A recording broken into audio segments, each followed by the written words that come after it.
आपण काल वेक्टरची बेसिक डेफिनेशन पाहिली.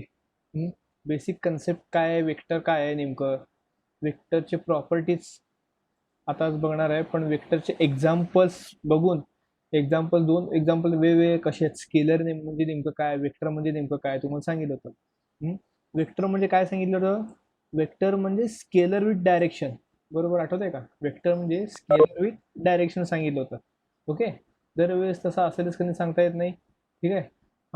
डॉट प्रोडक्ट, क्रॉस प्रोडक्ट आपण पाहिलं होतं. आज थोडा पुढे जाऊयात आपण. Representation of vector. तुम्हाला हे बेसिक झालेलं आहे तरी पण आपण रिवाइज करूयात, कारण हे आताच नाही पुढे देखील फार इम्पॉर्टंट आहे. डायग्राम दिलेली आहे. A vector is represented by a directed line segment. Okay, directed line segment if AB is a segment. A आणि B हा दिसतोय का, कॅपिटल A.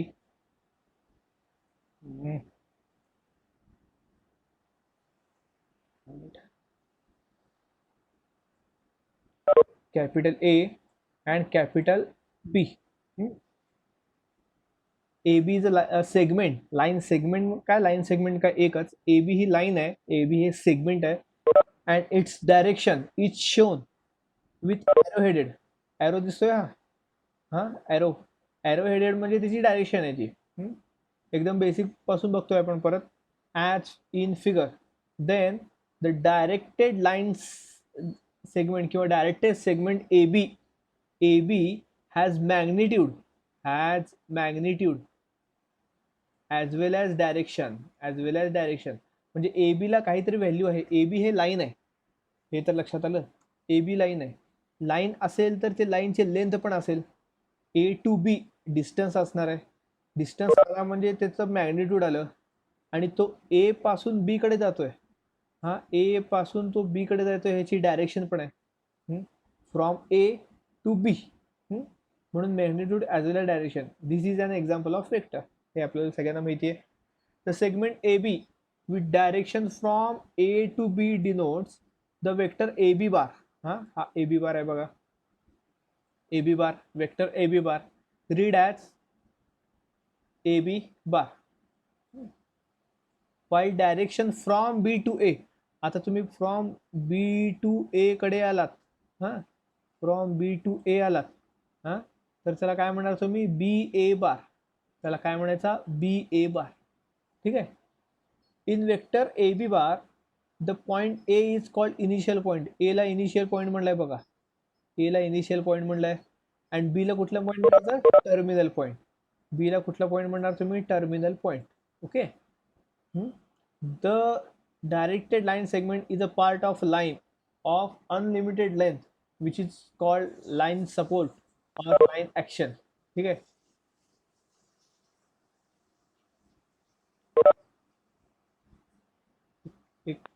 एक minute.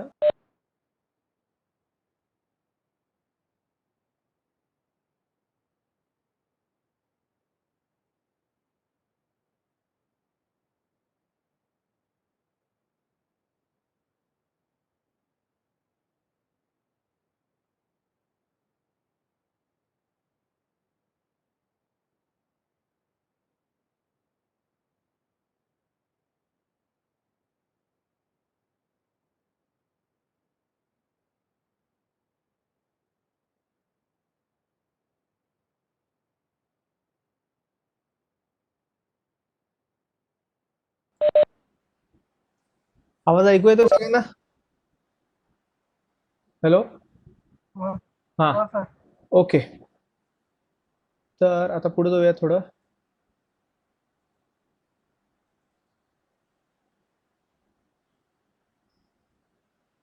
If initial and terminal points are not specified, then vectors are denoted by.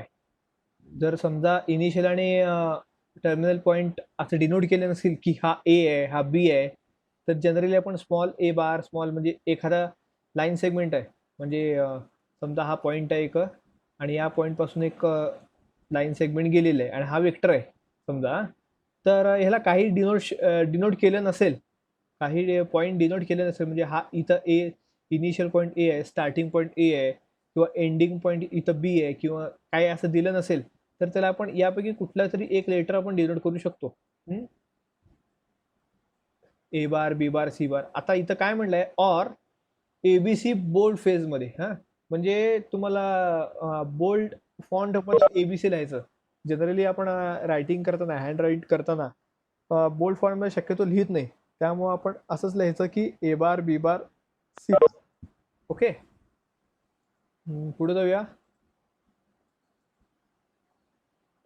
Magnitude of vector तुम्हाला माहितीच आहे. Magnitude म्हणजे काय, त्या वेक्टरची लेंथ. त्या वेक्टरची length. The magnitude of A B bar is denoted by mod A B bar. म्हणलं हे मॉड तुम्हाला माहिती आहे, फॅमिलियर आहे तुम्ही ह्याच्यासोबत. Mod A B bar and is defined as the length of segment A B. Length of segment A B. या A to बी पर्यंतची जी लेंथ आहे, ए पासून ते बी पर्यंतची जी लेंथ आहे, तेच काय झालं, त्या वेक्टरचा मॅग्निट्यूड. त्यालाच काय म्हणायचं, वेक्टरचा मॅग्निट्यूड. वेक्टरच्या लाईनच्या लेंथलाच वेक्टरचा मॅग्निट्यूड म्हणायचा. Magnitude of vectors A bar, B bar, C bar are mod A bar, mod B bar, mod C bar. वेक्टरला तुम्ही मॉड लावलं की समजायचं की तुम्हाला लेंथ मिळते. हे बघा इथे दिलंय बघा. मॉड ए बी बारला मॉड केलं म्हणजे मॅग्निट्यूड लावला तर तुम्हाला लेंथ ऑफ ए बी मिळते. लेंथ ऑफ ए बी मिळणार. ठीक आहे. तर the magnitude of vector does not depend, हे इम्पॉर्टंट आहे बघा, does not depend on its direction. Does not depend on its direction. म्हणजे सोलापूर ते पुणे किंवा पुणे टू सोलापूर, डायरेक्शनचा फरक पडत नाही मॅग्निट्यूडला. अंतर तर दोन्हीचं सेमच आहे. सोलापूर ते पुणे 250 किलोमीटर असू दे का पुणे टू सोलापूर 300 किलोमीटर होणार आहे, असं तर होणार नाही आहे. मॅग्निट्यूड सेमच असेल. मॅग्निट्यूड काढताना डायरेक्शनचा काही संबंध येत नाही. ठीक आहे. Since the length is never negative mod A bar greater than or equal to 0. एक म्हणजे तुम्हाला हे माहितीच आहे की लेंथ काय कधी निगेटिव्ह नसते. कुठल्या गोष्टीची लेंथ कधीच निगेटिव्ह नसते, पॉझिटिव्ह असते कायम. त्यामुळं आयदर 0 ऑर पॉझिटिव्ह. ठीक आहे. पुढे बघूया टाइप्स ऑफ वेक्टर्स. हे महत्वाचं आहे. हा सीबीएसईचा पार्ट तुम्हाला इथं ऍड केलेला आहे त्यांनी. झिरो वेक्टर काही अवघड नाही आहे, थोडं फक्त समजून घ्या झिरो वेक्टर म्हणजे काय आहे. A vector whose initial and terminal points coincide is called a zero vector. म्हणजे एका वेक्टरचं इनिशियल आणि टर्मिनल म्हणजे स्टार्टिंग पॉईंट आणि एंडिंग पॉईंट जर सेमच असतील, स्टार्टिंग पॉईंट आणि एंडिंग पॉईंट जरी सेम असतील तर त्याला काय म्हणायचं, झिरो वेक्टर म्हणायचं. म्हणजे समजा हा एखादा पॉईंट आहे ए, ए पासून एक वेक्टर गेलाय, फिरलाय कुठेही फिरू दे, पण शेवटी त्याचा एंडिंग परत ए कडेच आला. म्हणजे स्टार्टिंग पण ए आहे, एंडिंग पण ए आहे. अशा वेक्टरला काय म्हणायचं, झिरो वेक्टर. हे बघा इथं मॉड ए म्हणलंय म्हणजे ए पासून स्टार्ट झाला, ए पासूनच एंड झाला. Zero vector cannot be assigned a definite direction. म्हणजे झिरो वेक्टर, आता इथं काय म्हणलंय, या इथं बाण दिसतंय का तुम्हाला, थोडं इथे काढतो नीट, हा एरो बघा. म्हणजे एच्या उजवीकडून डावीकडे गेलाय. समजा जर तो असा आला डावीकडून उजवीकडे म्हणजे क्लॉकवाईज असा, एच्या डावीकडून उजवीकडे एला चाला परत, तरी देखील तो झिरोच असणार आहे. तरी देखील तो वेक्टर काय असणार आहे, झिरो वेक्टरच असणार आहे. झिरो वेक्टरमध्ये डायरेक्शन काय आहे हे मॅटर करत नाही. तर तिथं मॅग्निट्यूड मॅटर करतो. तिथं काय मॅटर करणार आहे, मॅग्निट्यूड बघायचं, डायरेक्शन बघायचं. कारण तुम्ही ए पासून उजवीकडून जावा किंवा डावीकडून जावा आणि परत एला चालात तरी सुद्धा काय होणार आहे, झिरोच राहणार आहे. ते चेंज काय होणार आहे का, नाही. तर युनिट वेक्टर वाचा. युनिट वेक्टर काय बघा तुम्हाला झालेलं आहे.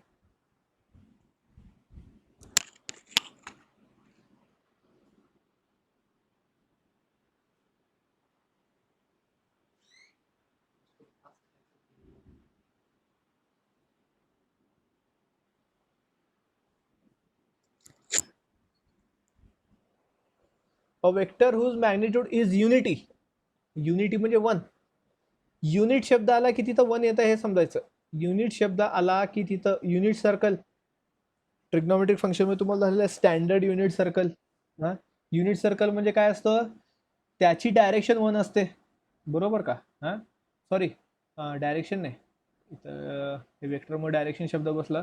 रेडियस, सर्कलची रेडियस 1, सर्कलची रेडियस जर 1 असेल तर त्याला युनिट सर्कल म्हणतो आपण. तसंच एखाद्या वेक्टरचं मॅग्निट्यूड जर 1 असेल, 1 असेल तर 1 असेल तर त्याला आपण काय म्हणायचं, unit vector. Is called unit vector. A vector whose magnitude is unity. Unity म्हणजे 1, युनिटी म्हणजे काय 1, तर त्याला काय म्हणायचं तुम्ही, युनिट वेक्टर. आता हे युनिट वेक्टर काढायचा एक फॉर्म्युला पण आहे, तो आपण पुढे बघणार आहे. आणि the unit vector in the direction of a given vector A bar is denoted bye, हे नीट दिसतंय का तुम्हाला? हां, ए कॅप और ए हॅट म्हणतात त्याला. ए कॅप, ए कॅप नीट दिसत नसेल तर मी त्याला लिहायचा प्रयत्न करतो. माऊसमुळे प्रॉब्लेम येतो लिहिताना. हा ए आणि हा असा कॅप, ए कॅप दिसला का इथं? हां, A cap read as A cap और ए हॅट, ए हॅट. ठीक आहे, तर काही अवघड नाही आहे ए कॅप किंवा युनिट वेक्टर काढायचा, ज्यात A bar divided by mod A bar, divided by mod A bar, हा झाला युनिट वेक्टरचा फॉर्म्युला. म्हणजे ज्याचं युनिट वेक्टर काढायचं आहे त्याला त्याच्या मॅग्निट्यूडने डिवाइड करायचं, त्याला त्याच्या मॅग्निट्यूडने डिवाइड करायचं. पुढे आपण प्रॉब्लेममध्ये कळेल हे तुम्हाला हे कसं आहे ते. समजा एक वेक्टर आहे, एक वेक्टर आहे, त्या वेक्टरला त्या वेक्टरच्या मॅग्निट्यूडनेच डिवाइड करायचं, त्या वेक्टरच्या मॅग्निट्यूडनेच डिवाइड करायचं. असं केल्यावर तुम्हाला युनिट वेक्टर मिळत आहे. असं केल्यावर तुम्हाला काय मिळेल, युनिट वेक्टर. ठीक आहे. नेक्स्ट, को इनिशियल अँड को टर्मिनस वेक्टर्स. को इनिशियल, को म्हणजे काय, कोऑपरेटिव्ह बँक आपण म्हणत असतो. कोचा अर्थ सह, जोडीदार असतो, सहकारी बँक म्हणतो आपण. कोऑपरेटिव्ह बँक म्हणजे तसंच जोडी. Coinitial, coterminous, vectors having same initial point, vectors having, इथं बघा, same initial point are called initial vectors. म्हणजे एखादा पॉइंट आहे, एखादा असा पॉइंट आहे समजा, कन्सिडर करा, त्या पॉइंट पासून 2 जर वेक्टर जात असतील, हा एक वेक्टर आणि हा दुसरा वेक्टर, दोन्ही वेक्टरचा इनिशियल पॉइंट एकच आहे, दोन्ही वेक्टरचा उगमस्थान एकच आहे, बरोबर का? हां, तर हे 2 वेक्टर काय झाले, को इनिशियल. को इनिशियल यांचा इनिशियल पॉइंट सेम आहे, यांचा इनिशियल पॉइंट सेम आहे, म्हणून ते काय झाले, को इनिशियल पॉइंट. ठीक आहे. को टर्मिनस म्हणजे काय, ज्यांचा एंड पॉइंट सेम आहे, ज्यांचा एंड पॉइंट सेम आहे. इथे दिलाय बघा, हा एंड पॉइंट सेम आहे. म्हणजे एक वेक्टर इकडनं आला,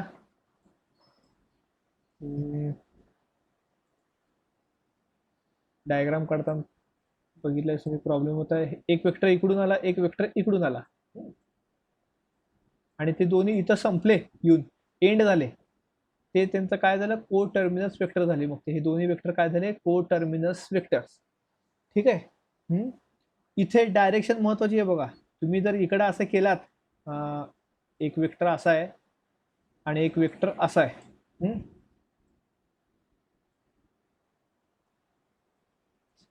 डायरेक्शन चेंज झाली आहे, याची डायरेक्शन आणि याची डायरेक्शन चेंज झाली आहे. हा झाला इनिशियल पॉइंट, मग को इनिशियल वेक्टर झाले बघा हे. डायरेक्शन जर तुम्ही बदलली तर को इनिशियल, को टर्मिनस पूर्ण चेंज होऊन जाते. इथून सुरुवात झाली आहे, याची इथून सुरुवात झाली असं अर्थ होत आहे. पण हे इकडं आलाय, इकडून आलाय, आणि हा देखील इकडून आलाय, याचा अर्थ या दोघांचा एंड पॉइंट सेम आहे आणि या दोघांचा इनिशियल पॉइंट सेम आहे, असा अर्थ होत आहे त्याचा. ठीक आहे. त्यामुळं को टर्मिनस आणि को इनिशियल पॉईंट काढताना, म्हणजे जेव्हा वेक्टर तुम्ही काढत असता त्यावेळेस त्यांची डायरेक्शन फार महत्त्वाची आहे. डायरेक्शन चुकलं तर दोन्ही काय म्हणते उलट सुलट होऊन जात आहे अर्थ. को इनिशियलचं डायरेक्शन जर तुम्ही को टर्मिनसला लावलात तर पूर्ण डेफिनेशन चेंज होऊन जाते, वेक्टर चेंज होऊन जातो तो. तर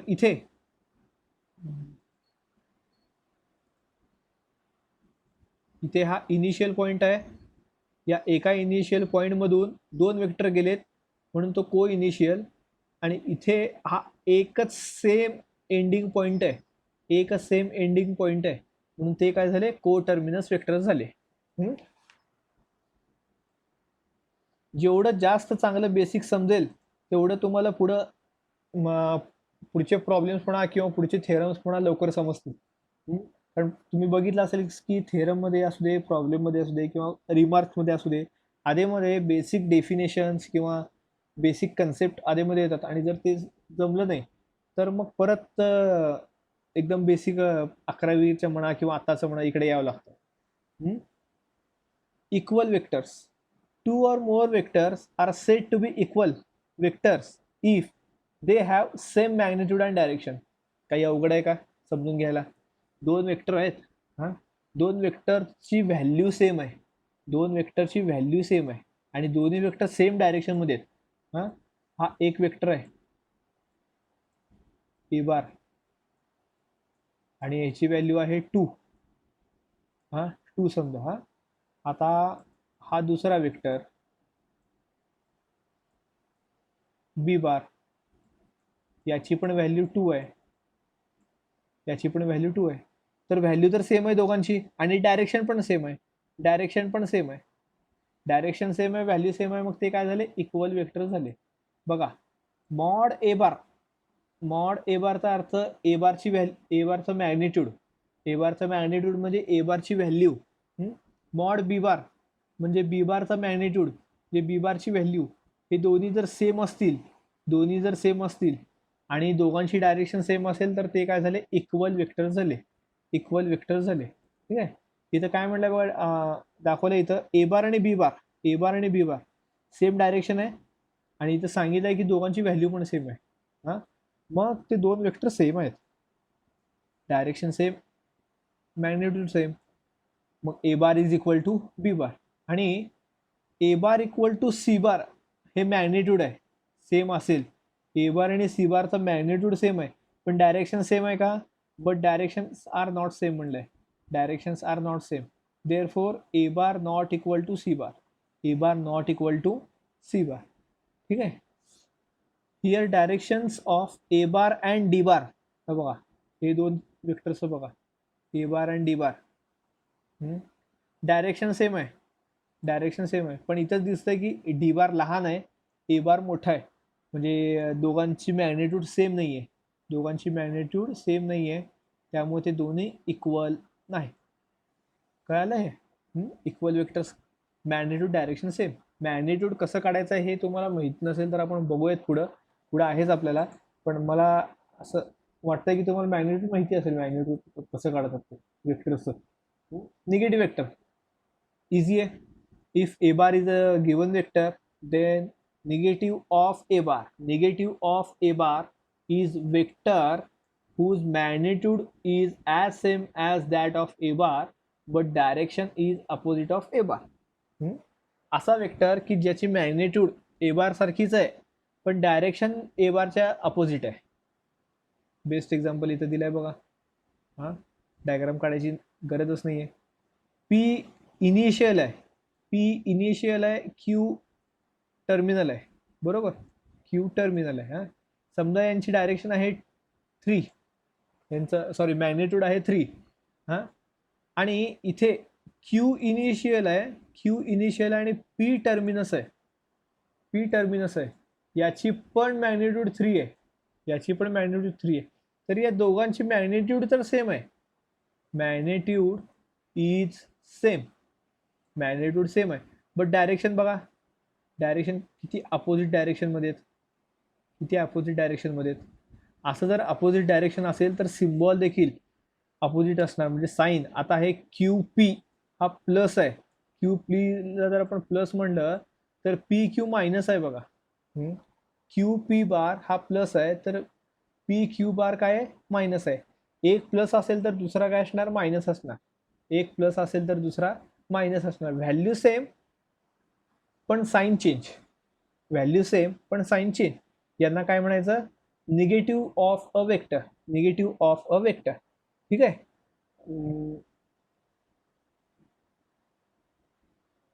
हे जे वेक्टर आहे को लिनियर वेक्टर, हे सध्याच्या कंडिशनला वेक्टर त्याच्या पुढचा चॅप्टर आहे लाईन आणि त्याच्या पुढचा चॅप्टर आहे प्लेन. तर हा कोलिनियर वेक्टर हा पुढच्या 3 चॅप्टर मधला सर्वात इम्पॉर्टंट टाईप आहे. सर्वात इम्पॉर्टंट टाईप आहे. सर्वात जास्त जर काय म्हणते ते ज्याचा अभ्यास आपल्याला करायचा आहे तो आहे कोलिनियर वेक्टर. कोलिनियर वेक्टरचाच अभ्यास. पुढचे पहिला थेरमच कोलिनियर वेक्टरवर डिपेंड आहे. पहिला थेरमच कोलिनियर वेक्टरवर डिपेंड आहे. तुम्हाला जर तुम्ही जुनं 12वीचं पुस्तक काढून बघितलं तर वेक्टर नंतर अजून एक चॅप्टर होता 3 डायमेन्शनल जॉमेट्री. तो आता नवीन सिलेबसमध्ये नाही आहे. नवीन सिलेबसमध्ये नाही आहे, पण तरी पण आपण कॉलेज स्टार्ट झाल्यावर ते घ्यायचं आहे आपल्याला. पहिल्यांदा नवीन पुस्तकातले सगळे चॅप्टर संपवूयात, मग जुन्या पुस्तकात कुठलं आहे ते बघायचं आहे. कारण जेईला तो चॅप्टर आहे वेक्टर, 3 डायमेन्शनल जॉमेट्री, लाईन आणि प्लेन. हे असे सलग चॅप्टर्स आहेत. तिथे कोलिनियर हे वेक्टर हे सारखं येत आहे. कोलिनियर हे वरचे जे आहेत ना आतापर्यंत जे आपण बघितलेत ते एवढे येत नाहीत. ते आधेमध्ये आता युनिट वेक्टर तर कंटिन्यू असणार. झिरो वेक्टर जर तुम्ही हे बघितलेलं हे एवढं येणार नाही. युनिट वेक्टर एक सारखं येत आहे, ते पण प्रॉब्लेम्समध्ये येईल आधीमध्ये. को टर्मिनस को इनिशियल ह्याचं एवढं इम्पॉर्टन्स नाही आहे. इक्वल वेक्टर तर तुम्हाला कळालेलंच आहे. निगेटिव्ह वेक्टर पण माहिती आहे. पण कोलिनियर वेक्टर वर डिपेंड असलेले 4 ते 5 थेरम आहेत. त्यामुळे कोलिनियर वेक्टर नीट समजून घ्यायचं आहे आपल्याला. ठीक आहे. इथं कोलिनियर वेक्टरची डायग्राम देखील दिलेली नाही, आपल्याला डायग्राम काढायला लागणार आहे. कोलिनियर वेक्टर्स म्हणजे काय बघा. Vectors are said to be collinear vectors if they are parallel to same line or they are along the same line. मग एक्झाम्पल जर बघायचं म्हटलं तर हा तर पॅरलल दिसतोय का. हा पॅरलल दिसतोय. पण डायरेक्शन अपोजिट आहे. बरोबर. दोन वेक्टर पॅरलल म्हणजे काय. समांतर. हे असे दोन समांतर. लाईन म्हणता येत नाहीत. लाईन काढता पण लाईन काढायचा प्रयत्न करतो मी इथं. नाही येणार लाईन काढता. हे पेड व्हर्जन मागतं हे सॉफ्टवेअर. कारण हे कोलिनियर कसं आहे महत्वाचं आहे. हे त्याची कन्सेप्ट जर समजली तुम्हाला तर फायदा तुमचाच आहे. कन्सिडर करा की हे 2 स्ट्रेट लाईन आहे. कन्सिडर करा. नाहीतर आपण मॅथ्समध्ये कन्सिडर फार करतो, फिजिक्समध्ये कन्सिडर फार करतो. असं इथं पण कन्सिडर करा की हा ए बार आणि हा B bar straight line vectors आहेत. हे वेक्टर्स आहेत असं कन्सिडर करा. आणि हे पॅरलल आहेत. आता हे कोलिनियर का होऊ शकत नाही. पॅरलल आहेत पण अलॉंग द सेम लाईन नाही आहेत. अलॉंग द सेम लाईन म्हणजे काय. ह्यांची डायरेक्शन सेम पाहिजे. दोन्हीही वेक्टरची डायरेक्शन सेम पाहिजे. मगच ते काय झाले कोलिनियर. आता इथं अजून एक कन्सेप्ट आहे ते नीट समजून घ्या की parallel to the same line ठीक आहे. Or they are along the same line म्हणजे काय. दोन vector along the same line म्हणजे काय. समजा एकच असा वेक्टर आहे बरं का.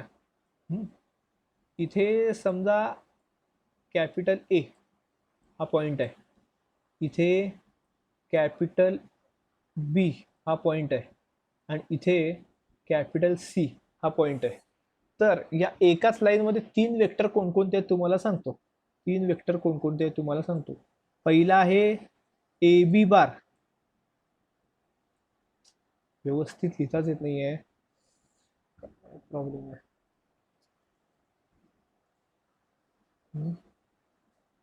आपण इथलं अनोटेशन यूज करून बघू सर.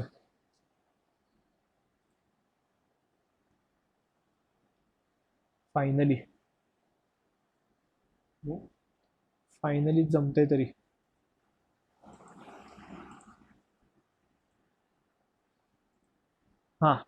तर हा एक वेक्टर आहे. ठीक आहे.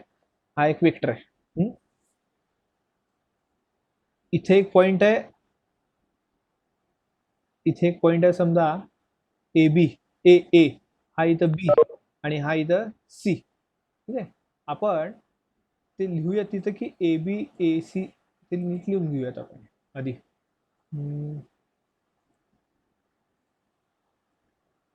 हा ए आहे, हा बी आहे आणि हा सी आहे. ठीक आहे, तर इथं डायरेक्शन पण आपल्याला डायरेक्शन काढावं लागणार आहे. डायरेक्शन पण काढून ठेवूया. तर पहिला वेक्टर आहे ए बी बार, ए बी बार. दुसरा आहे बी सी बार. आणि तिसरा आहे ए सी बार. बरोबर का? तिन्ही वेक्टर मी वेगवेगळ्या कलर्सनी दाखवायचा प्रयत्न करतो. बघा समजतंय का तुम्हाला? तिन्ही वेक्टर वेगवेगळ्या कलर्सनी.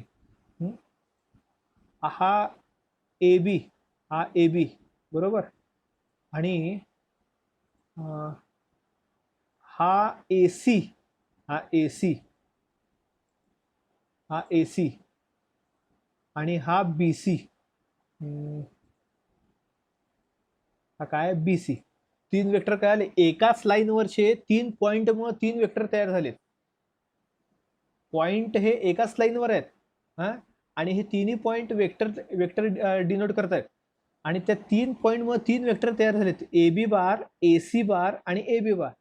असं हे जर, आणि हे जर तिन्ही वेक्टर जर एकाच डायरेक्शन मध्ये असतील, एकाच लाईन मध्ये, अलॉंग द सेम लाईन म्हणलंय बघा. अलॉंग द सेम लाईन आणि एकाच डायरेक्शन मध्ये जर असतील, तर त्यांना कोलिनियर म्हणायचं. साऊंड म्यूट करून ठेवा. आय होप की तुम्हाला समजलं असेल कोलिनियर म्हणजे काय. पॅरलल तर ठीक आहे, पॅरलल हे असे असतात आणि सेम डायरेक्शन मध्ये असतात. सेम डायरेक्शन मध्ये अरे यार, सेम डायरेक्शन मध्ये आहे. ठीक आहे, हे ठीक आहे एक वेळ. पण अलॉंग द सेम लाईन कळालं का? एक लाईन आहे अशी, एक अशी लाईन आहे आणि त्या लाईनवर 3 पॉइंट आहेत, ए बी आणि सी. आणि त्या 3 पॉइंटवर जे 3 वेक्टर तयार झालेत, हे 3 वेक्टर जे तयार झालेत,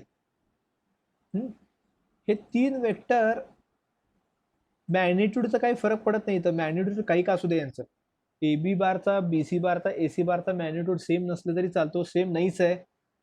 ए बी बार आणि ए सी बारचा सेम आहे का? नाही आहे. पण ए बी आणि सी हे जर सेम लाईनवर आले,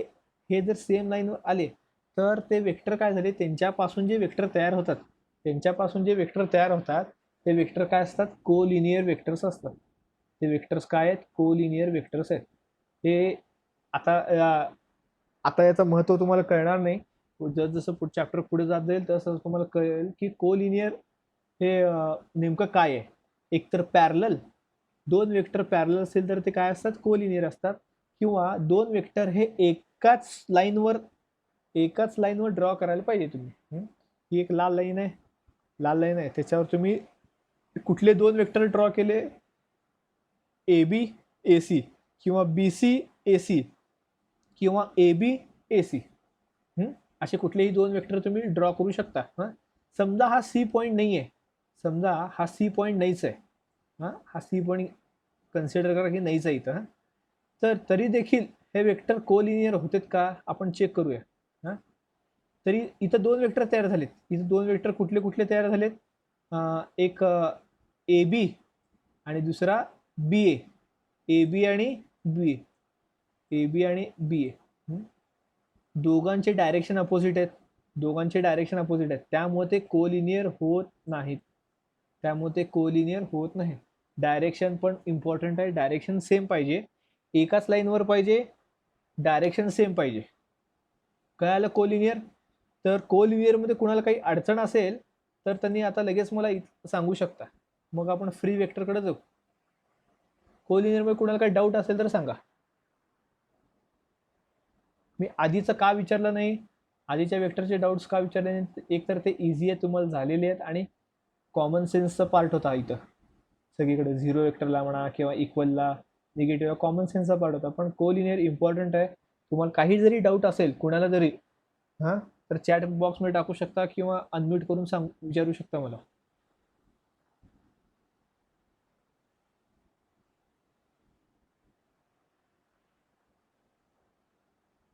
सगळ्यांना समजलंय?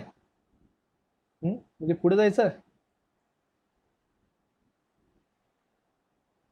कोणीतरी सांगा नेमकं समजलं आहे का नाही?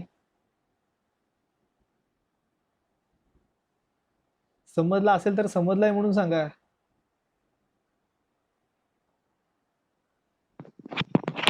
हो सर, समजलं. ओके, ठीक आहे. शमसुद्दीनला समजलं म्हणलं जगाला समजतं अख्ख्या. तर पुढचं आहे फ्री वेक्टर्स. पुढचं आहे फ्री वेक्टर्स, नावातच आहे. एकाने डाऊट विचारला, एक मिनिट.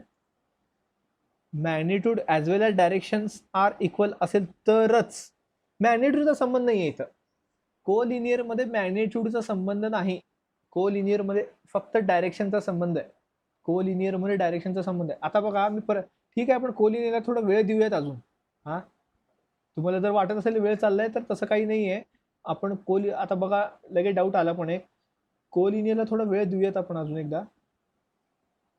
हे एक समजा लाईन आहे, हा एक लाईन आहे अशी, त्याच्यावर मी 2 पॉइंट प्लॉट करतो.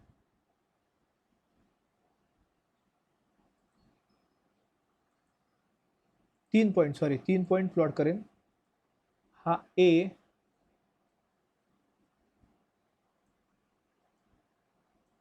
इथे कुठेतरी बी असेल आणि इथे कुठेतरी सी असेल, असं. हा ठीक आहे, हे कळालं इथे सध्या. आणि याच्यापासून हा ए बी बार हा एक वेक्टर तयार झालाय, हा एक वेक्टर तयार झालाय. बी सी बार, 3 वेक्टरच्या ऐवजी 2च वेक्टर कन्सिडर करा. एसी बार नाहीये असं कन्सिडर करा. एसी बार नाहीये असं कन्सिडर करा. ए बी बार आणि बी सी बार आपल्याला मॅग्निट्यूड माहित नाहीये, आपण फाइंड पण केलेलं नाहीये. मॅग्निट्यूडचा इथं संबंधच नाहीये. पण आपल्याला इथे इम्पॉर्टंट काय आहे, ए बी आणि सी एका सरळ रेषेतच आहेत ना, एका सरळ रेषेतच आहेत ना, ते आपल्याला फक्त बघायचं आहे. ए बी आणि सी सरळ रेषेतच आहेत ना, त्यांची डायरेक्शन म्हणजे ए कडून बी कडे, बी कडून सी कडे असं चाललोय ना आपण, तर बघायचं ते आपल्याला महत्वाचं आहे. तुम्ही ए कडून बी कडे चाललाय, ए कडून बी कडे चाललाय, ठीक आहे. पण समजा तुम्ही सी कडून बी कडे येत असताल, सी कडून बी कडे येत असताल, म्हणजे तुम्ही येताय बी कडे, तर तुम्हाला कोलिनियर म्हणता येणार नाही. तर तुम्हाला कोलिनियर म्हणता येणार नाही. कळालं का? हा, कोलिनियर हा कोलिनियर होत नाही. तुम्हाला कोलिनियरसाठी तुम्ही एकाच लाईनवर पाहिजे, एकाच लाईनवर पाहिजे, डायरेक्शन पण सेम पाहिजे तुमची. इथं मॅग्निट्यूडचा संबंध येत नाही कोलिनियर मध्ये. मॅग्निट्यूडचा जेव्हा 2 वेक्टर कोलिनियर आहेत हे जेव्हा आपण दाखवतो त्यावेळेस तिथं मॅग्निट्यूडचा अर्थार्थी काही संबंध येत नाही. ठीक आहे, तिथं महत्वाचं काय असतंय आपल्याला, डायरेक्शन. तिथं महत्वाचं काय असतंय, डायरेक्शन. अजून कुणाला काय डाऊट कोलिनियर बद्दल?